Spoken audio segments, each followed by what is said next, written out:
આજે કાન કાઢવાનો, બેસણું કરવાનો આવો કુરિવાજ હાવ હળેલો, ગંધાઈ ગયેલો, વાસી થઈ ગયેલો, ચૂથાઈ ગયેલો રિવાજ જે છે એ શા માટે આપણે ફોલો કરીએ છીએ?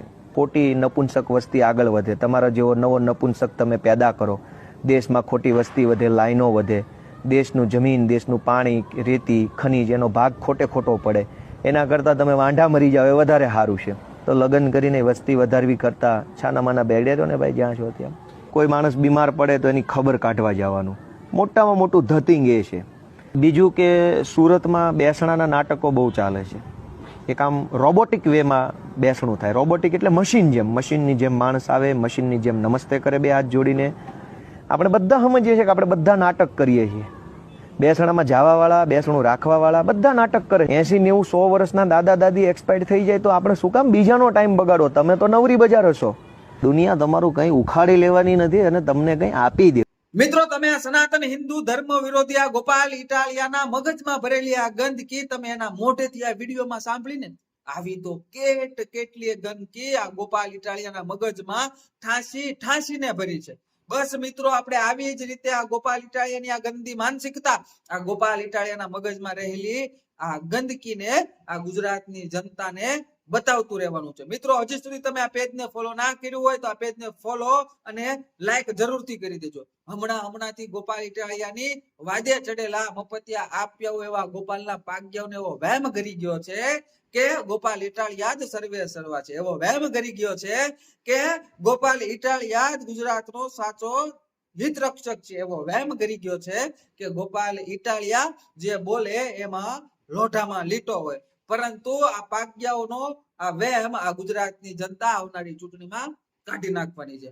આ ગોપાલના પાગ્યાઓ મફતિયા આપ્યાઓ કે દુના મોટા ઉપાડે આવ્યા છે કે ગુજરાતમાં વિસાવદર વાળી કરશું. પરંતુ ગુજરાતની જનતા આવનારી ચૂંટણીમાં ગુજરાતમાં વિસાવદર વાળી નહીં પણ ગુજરાતમાં બિહાર વાળી અને દિલ્હી વાળી કરવાના મૂડમાં છે.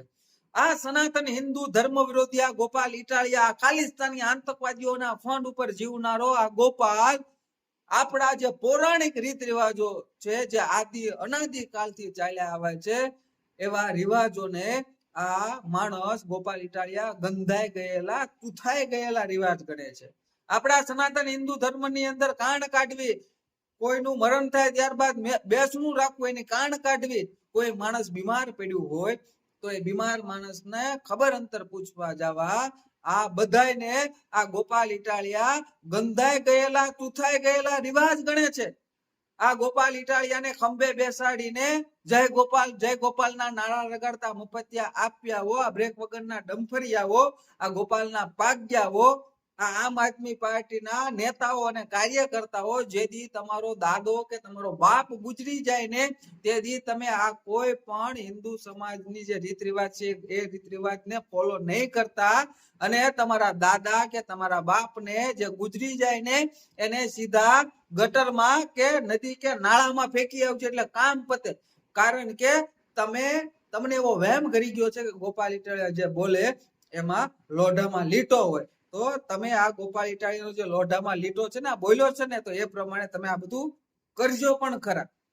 આ ગોપાલ ઇટાલિયાએ સનાતન હિન્દુ ધર્મને ગાળો દેવામાં, સનાતન હિન્દુ ધર્મની ખોદણી કરવામાં કંઈ પણ બાકી નથી રાખ્યું. આ માણસ એટલું સનાતન હિન્દુ ધર્મ વિશે ખરાબ બોલ્યો છે કે ગોપાલ ઇટાલિયાને ઊંધા ગધેડે બેસાડી, એના ગળામાં ચપ્પલનો હાર પહેરાવી, મોઢું કાળું કરીને આખી બજારમાંનું સરઘસ કાઢવામાં આવે ને તોય આ ગોપાલ ઇટાલિયા ઉપર જે દાજ છે ને એ દાજ ઓછી થાય એમ નથી.